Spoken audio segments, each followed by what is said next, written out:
The first I heard was a friend of mine that plays in a band called Travis. He's from Scotland, and I hadn't heard from him in a while. And he texted me. He said, "Chat roulette. Um, you've got me smiling," or something like that. And I thought maybe it was chat roulette. It was some French girl that he had texted me accidentally.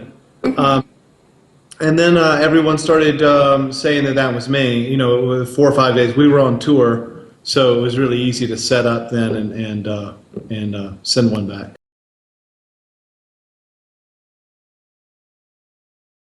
We turned it on in the bus to see what was going on before it was all hooked up. And yeah, I was really surprised to see so many dicks, but. Then that becomes really not unusual after about 10 minutes because that's about half of what you see.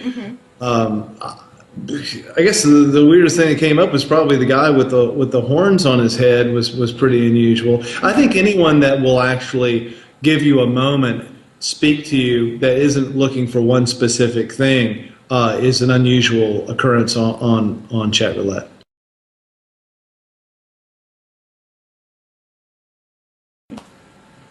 Oh, well, I think it's awesome to be compared to someone who no one knew who he was 3 weeks ago.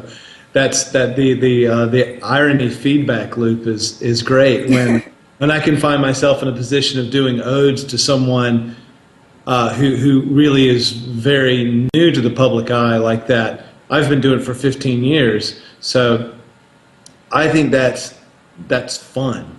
It's just bizarre. It's absolutely bizarre. I think he thinks it's fine. I think it's fine. People thought he was me when it started, and I thought that was fine. And we're just having a good time with it.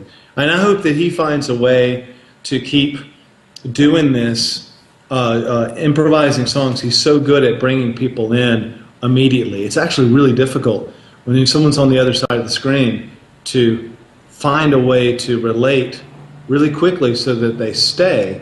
And his way of doing it is very empathetic. He finds something about them, not just in what they're wearing or what they're saying, but probably even musically that makes them feel like hanging out.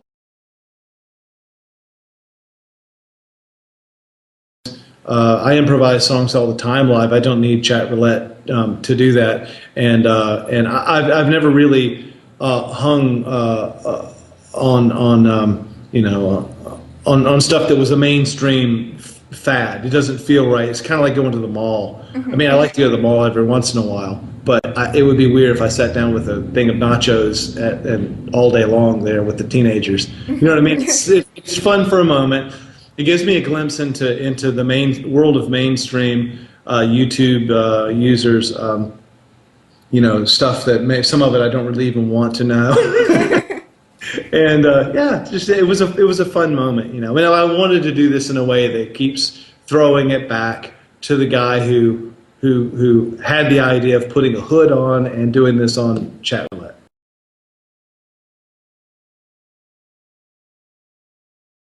That's right. I'm not learning. No. I think it'd be obvious if anyone puts it side by side. Yeah, that's what I was saying.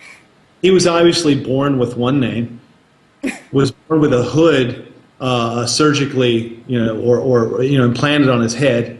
He's only Merton when he's got that on his head. That is not me. When I put the hood on my head, I look like some dude who picked up the wrong size hood and actually put it on. But you can tell his is part of his skin.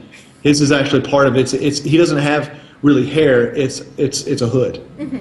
No, I've talked to him. I've seen it. Yeah. No, he's naked. You're seeing naked. That's he's not even wearing clothes. That's